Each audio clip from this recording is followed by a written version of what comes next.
Somebody told me the other day that it is time for me and my school to make more advertisement. And I was like, okay, first of all, you need quite a lot of budget to be able to advertise, and that is nice if you are able to budget yourself like that. But I'm a small school, I'm a private school, and I'm not a commercial school also at the same time. I think, on the other hand, it is worth a long form video, and we are going to talk about the process of deciding which school you're going to take and why.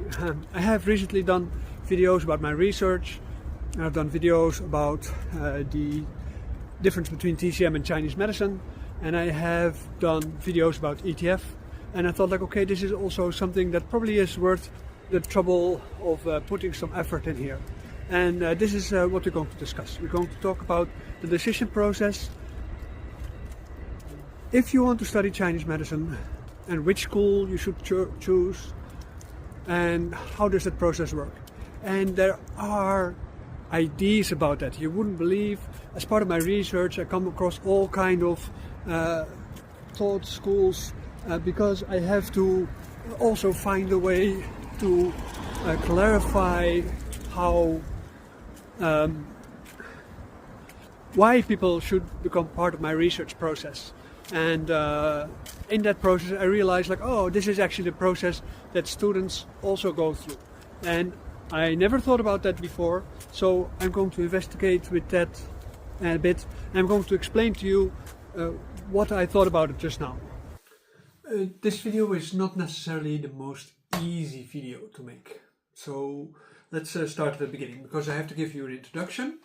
I have to give you a broadening of your scope, and I have to give you an illustration of how this relates to Chinese medicine studies. And of course also you can apply this also to if you would like to use Chinese medicine as part of your education, or in the case of trying to save the world, like in my research project. Let's get into this, and if you have any questions, just don't hesitate to ask after. It is also best, of course, to sign up for the project, to become a member here on the YouTube channel or on the Patreon, to join our weekly classes so that you learn more about Chinese medicine in case you have any doubt about what our program is doing. What our program is doing primarily, to be short, is we try to give you the experience of what things mean in the scientific language of Chinese medicine before modernization. The reason for that is very simply because there were things in Chinese medicine before modernization which were valuable but are being ignored. Whatever the political motives, whatever the spiritual motives that people have, no matter the society change in China, of which many things are really extremely good compared to the society change we see here, it has to be said that these things also are valuable. The fact that these things do not get the attention that it deserves, while all the understanding, much of the understanding that it is valuable is actually already present, but is not being taught in many Chinese medicine schools, for the simple reason that most Chinese medicine schools are mostly focused on TCM. And you've seen maybe my previous video on what I think is the deficiencies of TCM. No matter what is the quality of TCM practitioners, no matter what is the quality of the amount of people that are being helped by TCM, that is not the argument, because these kind of things, every kind of form of medicine has a particular kind of efficiency, and if that efficiency is good, then you can't really blame it. You can't really say like this is not good, because TCM is good, but there could be more. And now we are going to talk about it in the context of this question, if I should or that I should make advertisement for my school, which I have so far only done small scale, because I'm not a commercial promoter. I like making videos about my topics. And if somebody would invite me to come speak somewhere, or if somebody wants to follow my classes, or somebody wants to come study with me, that is up to the person. I always left it free to everybody, because I think everybody goes through its own decision-making process. But in this video I'm going to go with you through a technique which is called TTM. I will explain to you in a moment. Namely, it means trans-theoretical model. And this is what we're going to talk about today. When we look at the decision to choose for a particular kind of study, we are actually talking about a behavioral change because you are in the particular kind of life. Let's assume, because the lack of recognition of Chinese medicine means that mostly it's adults who are starting a second career in Chinese medicine at this point, because it's not a professionally recognized job. There are schools which have a particular kind of recognition, but as what I explained in the TCM video, the problem is that it is only recognized on the basis of your Western medicine knowledge. It's not based on your actual understanding of Chinese medicine. That is wrong. That's morally wrong. Simply like that. You should be acknowledged on your Chinese medicine understanding. And this comes from your practice, your exercises, and of your clinical practice. But that is beside the point for this moment, because what we are talking about is that if you are choosing or thinking to choose about Chinese medicine studies, you have to have a lot of things in consideration. I remember I made a video about this before. I wasn't aware of this model. This model I became aware of because of my preparation for my research, because my mentor told me that it's not easy to find 1,000 subjects for your research. And I was like, yeah, that's actually true. So I have to reconsider how to find these 1,000 people. And I think I've done that at this moment. But in the process of doing so, I've come across a lot of new articles. And this is about one of these articles. I'm going to discuss this with you in the context of what I think about it now, because it is a fresh subject for me. It's basically the subject of how are people induced to make behavioral change. So if you are thinking about studying something with natural medicine, or why do you choose for Chinese medicine? If you think about Chinese medicine studies, why do you choose for this school or that school? Do you understand what is their educational program? And if you understand their educational program, what do they actually teach you? Are they leaning on popular assumptions, or are they leaning on actual facts? These kind of things are very important. If they have to lean on the acceptance by the Western Medical Board, then that means that they are scared. They are scared to lose their business, to lose their value or anything like that. Or maybe they don't know that Chinese medicine has been changed so much. So then you should also consider, is that important for me or not? What is my motivation? Why do I want to study this? That process of thinking is actually very interesting. Let's take it like this. We are talking basically in a decision process of what to study as a behavioral change, an induction to a behavioral change. And when you make an advertisement for a school, you want to induce people to a particular kind of behavioral change. In a way, you can say, are people rational beings or are they not? So we're going to address that later on also. When I look at it from the perspective of my research, where I found this information, you have to understand that when I was talking with my mentor, my study mentor, about my research, he pointed out some particular kind of things. So I had to do some additional research. It's like Smurf language, as if I talk about energy. The research that I did came up with the documents about this approach towards decision making, because for my research I have to find participants. I have been approaching different kind of parties.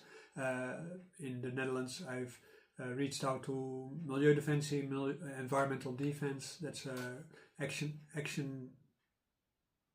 that's an activist organization that I've been following for a long time, ever since I was living in Ruigoord a long time ago, where we were already working with them for natural protection, and they are involved in environmental things. I've also reached out to Extinction Rebellion, because Extinction Rebellion also is very active in the protection of the environment in a more militant way, in a way, but they also at the same time, they are motivating a lot of people to work harder on trying to realize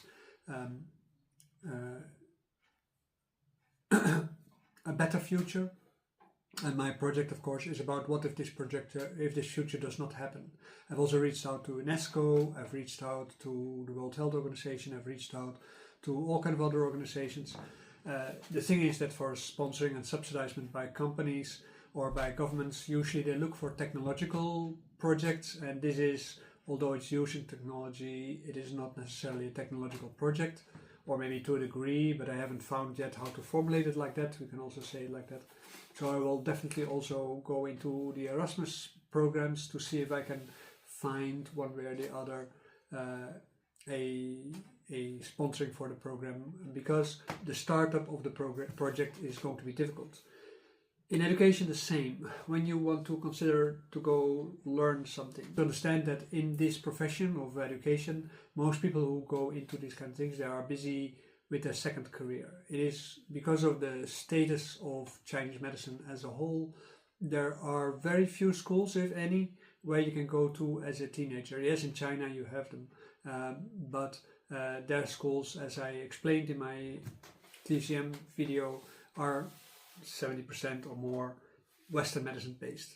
When you look at TCM in the West, besides Western esoterics as a reason for language change, and also modernism, and also the application of TCM in its broadest sense as a pseudo-technological language, then you can say that people studying at that level, usually they work on the level below that of a nurse. I know there are governments who still think that nursing is not a profession, or they degrade it, same like teachers. But these kind of things, they are important, and they're not just important, they're essential.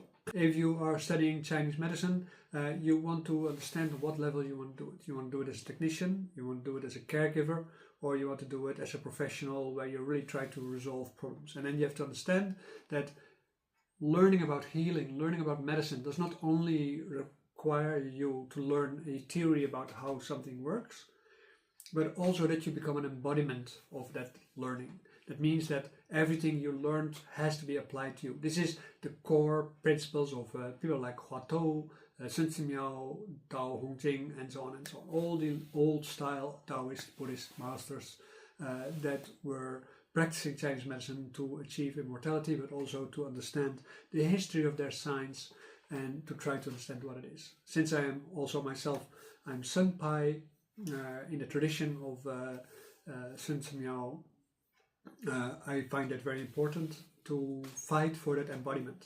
By letting go of that embodiment, it isn't really anymore the agenda of Chinese medicine. So that is a very important part. Also, resolving acute problems is not a holistic practice. This is just a mechanical practice. It's a technical thing. It's a technical job, right? You're a technician at the moment when you do that.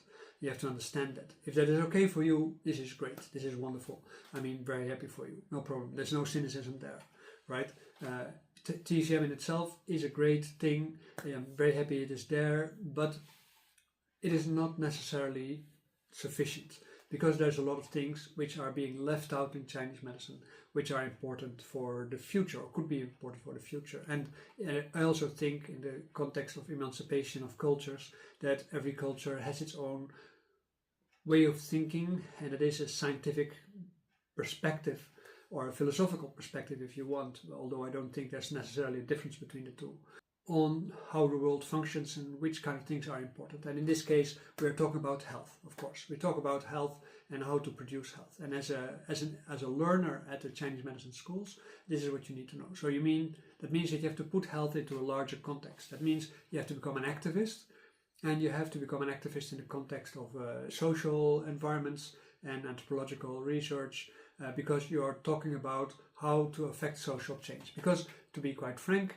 sure, we are guilty of a lot of sins in the sense how we produce our own diseases, but a lot of these sins, they are originating in our societies, and they are originating in our politics, and they are originating in the prejudices that people have about all kinds of things. Stress, for instance, is not necessarily a physiological thing, but it is more a fear-based effect. The fear-based effect can be positive, can be negative, and for some people, why is it positive, why is it negative? At the moment, when you look at our modern society, especially Chinese medicine is at a risk. Because if people are going to integrate with machines, one way or the other, TCM does not have much to go for itself. For the simple reason that Chinese medicine in itself is a naturalist kind of endeavor, and it cannot be seen in a technological perspective, and it cannot be seen as just a technique, because it is about organic change. That's also why in our school we have both a linear and a non-linear way of learning, because at the moment when people are going into that learning process, they have to learn linearly on their own pace, whatever they have to learn, and there's a non-linear process in the sense that they're being thrown into a group that is already learning, and they are from different kind of backgrounds, and you have to catch up, and you have to ask questions, and you have to involve yourself in the material. And that makes it difficult, and that makes it problematic in some ways, and that is also part of the learning process. When you go to a master and you have an individual class, what do you think is going to happen? He's going to throw you under the bus every day, for the simple reason because you are going to be responsible for the lives of other people, and you have to do that through affecting community change, personal change, clinical change. So this is why Chinese medicine education is something to consider. Like, when you do that, what do you want to achieve? Yes, sure, everybody's afraid for all kinds of things, but society is not continuous, language is not continuous, cultures are not continuous, they're continuously changing. And when you want to study Chinese medicine, you're actually pro-change, because you think whatever is now there is not good enough. If you take Chinese medicine because you're not good enough for Western medicine, if that's your mindset, then of course you should not do neither, because then you're of the wrong kind of material. But the social pressures at the moment, they are huge. Take for instance the influx of AI in the last few years. Is it going to wipe us out? Is it going to take away all the jobs? Is it going to resolve the need to have money? Is it going to create an affluent society? These kind of things can only happen if we, in our mindset, they change, we change. And the direction where we change at, this is where AI will follow, because it's not really intelligent. It is based on the things that we feed it, and it follows the consequences of that feeding. Because like all technological systems, they are just linear things. I don't know if you know paintings of Piet Mondrian, if you know the street plans of many American cities, where all the lines are straight. That is the logic of an AI, right? And that means that it's going to be extremely harsh for the people on the fringe of that problem. You can see that some governments, they create rules and regulations based on questioning AI instead of having people think about the compassionate or altruist purposes of being government. They are talking for a particular kind of interest group because they forgot to ask also about all the other things that are relevant within their political system. When you look at climate change, very big thing, we can see it happening everywhere, and it's getting larger and larger, and the predictions become dour and dour, and at this moment it is already to a point where climate change is just going to be unavoidable. It's just a question of how fast and how radically are we going to experience that. For instance, if I think about my children, they are now teens, they will have the brunt of these kind of things. If I become an immortal, I will go live through it all, because the changes that people are talking about is the changes that are going to come the coming 1,000 years. And we might very well change to a planet without ice. So that means that it's never going to be cold enough to produce snow or ice anywhere. So that means that we go back to a dinosaur kind of planet where desertification was the biggest thing. So the world was relatively dry at that time because of the heat. There were tropical plants, subtropical plants on Antarctica, for instance. Okay, so that is something. This climate change, yeah, if it's going to be resolved, no, I don't think so. I think we're already too late for that. But if we're going to survive or not, that is actually what my research is about. So we're going to try to do that. But if you are studying Chinese medicine, if you want to study Chinese medicine, if you want to make the decision, like, am I going to study natural medicine? Am I going to study Chinese medicine? What kind of Chinese medicine would I like to study? Why do I think this is important? This is important. What level do I want to practice? Do I practice because of the money? Do I practice because of the fame? Do I practice because of this or that? Or am I just curious and I want to understand the depth of it and how that could actually affect social change because I don't agree with this kind of society? Well, that is actually what the IOC Daoland program is based on that consideration. So at the moment, when you are having this question to study Chinese medicine and somebody comes with an advertisement and promises you a quick fix, like, oh yeah, we are great, we are very recognized, you have this and this and this, you get money from insurance, you get money from this, you get money from that, or you can easily get recognized for clinical work. Yes, that is very convenient, but convenient is not necessarily correct, right? So this is something that is very important to consider. But how do you advertise something like this? It's a difficult question. If you have a solution for that, how you can how you can make people enthusiastic about being part of something that is not recognized yet, where they have to fight for a struggle that is already going on for many, many years, as I've attested in several other projects that we talked about, then at that moment we can talk about this. The thing is that the social change that is coming is going to create more disparity between rich and poor. AI may be going to contribute to that, maybe AI is going to resolve that. There's going to be conflicts because of resources, and the main resource that people are going to be fighting about is going to be water, because we are now at this moment, because of eating meat and because of certain kind of industries, we are consuming more water than there is, right? So a lot of water is being consumed for the production of materials that we need in rich areas, and that use of water is huge.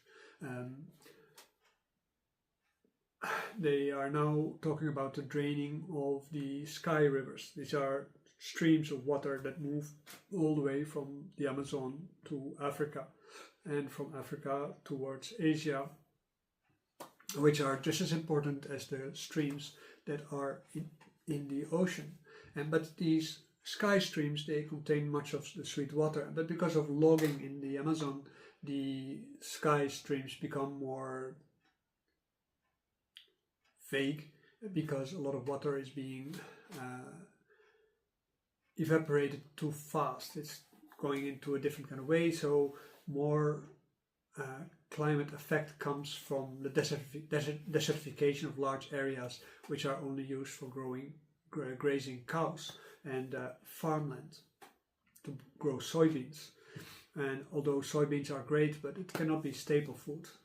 To be quite serious, I eat a lot of soy because of my Chinese influence, but soy is not necessarily the best kind of food in the world. Sorry to say that. It can be made delicious, but that's not exactly the same. So as a result of that, these kind of factors, they are going to affect the general health of people. People are going to be less healthy, and they need tools to be able to resolve their health issues, whether they're going to be poor, whether they're going to be destitute, whether they're going to be refugees, whether they're going to be other kind of things. And when you have learned proper Chinese medicine, you have tools, even if you're a refugee, where you can help people with. And on your tour to go to a safety place, that might be important. Also, that brings me to a point which I think is very important to address at the moment, when you are in a situation where you have to run away from your country to go live somewhere else, where you might have better chance. Then yes, the other place might degrade a bit, but you need that security to have a life for your children, for your grandchildren, and so on and so forth. So you're going to be willing to adapt to any other kind of country, of course, whether you keep your religion or your culture or not, that doesn't really matter that much. Fortunately, our laws and regulations are still like that, that you can maintain much of your own culture and religion and philosophy. But if that is going to change, then of course at that moment you get like an additional layer of harshness, which is going to create conflict in society again, from both sides, from the top to the bottom, from the bottom to the top, and everything that's in between. Of course creates more problems, and if we don't have tools to resolve that for ourselves or through Chinese medicine, that is of course a very important thing. So to be aware of these kind of things is important within Chinese medicine. That's a unique feature of the IOC Daoland program. I don't know any other school that pays that much attention to the future of Chinese medicine. because everybody seems to think that the world is going to continue as it is. There's always going to be enough money to have some people high-end paying customers that will want your service, right? But the poor people for which Chinese medicine would be ideal, they do not get served in that program, because you need to keep up your standard too. Your car needs to be paid, your house needs to be paid, and so forth and so forth. And that is part of what is wrong with modern Chinese medicine, is that adaptation to the expectations of modern society. It is not based on the goals of Chinese medicine, it's based on modern society. And it is something, as a student, you need to think about. You need to be pointed to the fact that that can happen. It doesn't mean that you should not accept that lifestyle or something like this as long as it lasts, but you should also be prepared for the eventuality of anything else.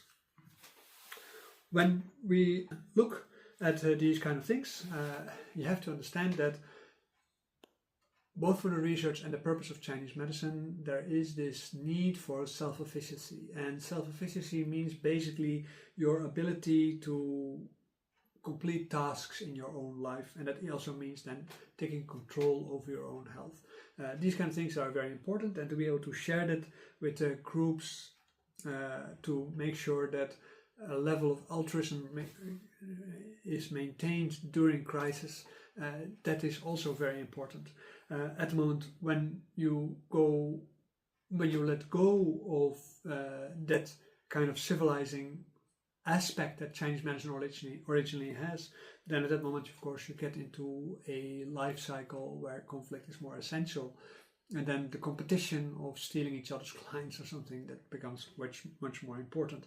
Then basically, then what you get is marketing, right? So when you look at that, you have to understand that Chinese medicine have to make you aware of what is worth to work for in life itself. And then in that sense, you have to dedicate yourself to that. And you dedicate yourself to that by learning what things mean deeply, by embodying it in your own body, like through meditation, through Dao Yin and breathing practice, and so forth and so forth. Because at the moment when you do so, you start understanding the mechanisms of the body, and this is what you take with you as a walking library. Because if disaster happens, libraries like this, they will be gone, right? So if you are not an embodiment of it, you have to rely on your memory, you will see that it will be gone. And it is also more difficult to transmit to a next generation.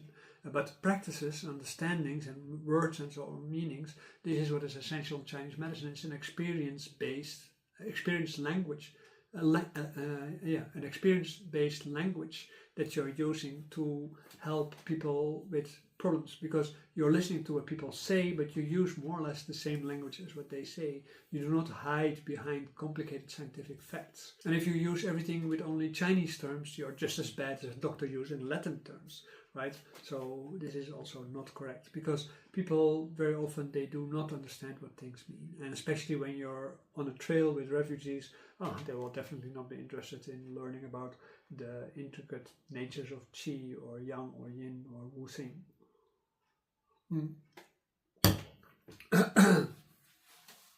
So TDM is partly based on integrative psychotherapy, and there are 4 different levels of application. There is the idea of combining the core elements of different kind of therapies. At the moment when you do that, you actually select different kind of methods, and you combine these different kind of methods with each other in a way that hopefully will give you the right kind of results. Then there is the technical eclecticism. This is almost similar, but you are going to use only the best of the different kind of methods and approaches and therapeutic models to get to a particular kind of result. Then you use the theoretical integration, where you are counting on the compounding or effect of different kind of models that you are using in your therapeutic work. The hope is, of course, that things then become much better, or at least better. Then as a fourth method, there is the idea of a simulated integration. That means that you have a particular kind of core method that you're using, like for instance Chinese medicine, and then you add things to it from other methods in the hope that that actually works. The idea actually of technical eclecticism probably is used most in Chinese medicine, in the sense that there are so many different kind of approaches within Chinese medicine itself already. It is hard to study all of them. For instance, we know that acupuncture and massage are one group of techniques. They are the same. Acupuncture is an extension of massage, and massage is an addition to acupuncture. So at the moment when you learn the two together, they become like an integrated unit. And that is, of course, one of the things that you want to achieve.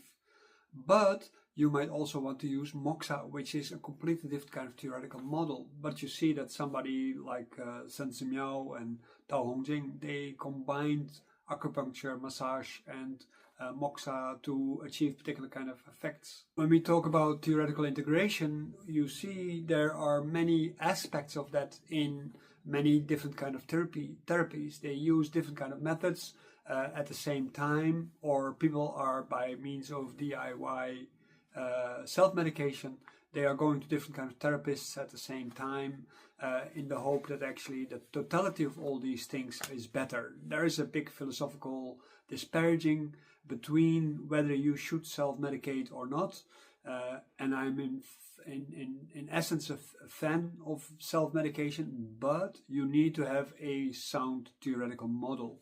And this is also why I think for the Daoland program anyway, what we'd like to give people is to use one core model and then add different kind of methods to that.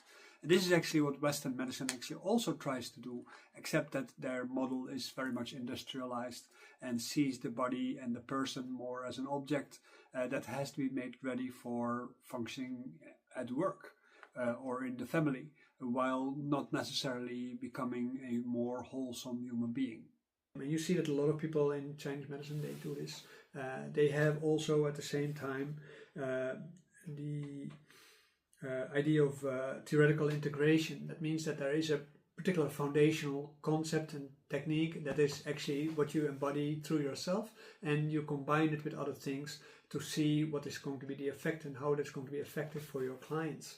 To be able to understand these kind of different kind of approaches is very important, because in Chinese medicine you have different kind of approaches to therapeutic work, and it is important to have a good overview of these kind of approaches, because at the moment when you have these kind of approaches to different kind of techniques like acupuncture, massage, which is more or less the same, when you take the differences with movement, exercise and meditation, with food medicine or with herbal medicine, that is also very different, because food medicine is going at the same time as exercise, meditation, acupuncture, massage and so on. These things, they are all balanced out with food medicine. But at the moment when you take herbal medicine is an extension of food medicine. So if you don't know how to eat properly, how can you know how to use herbs properly? And as a therapist also, if you don't know how to use food properly and you can't understand what people are usually eating and why they're eating it, then you can't understand why your herbs do not properly function. You have to understand that everything you do is affecting RNA shift inside your body.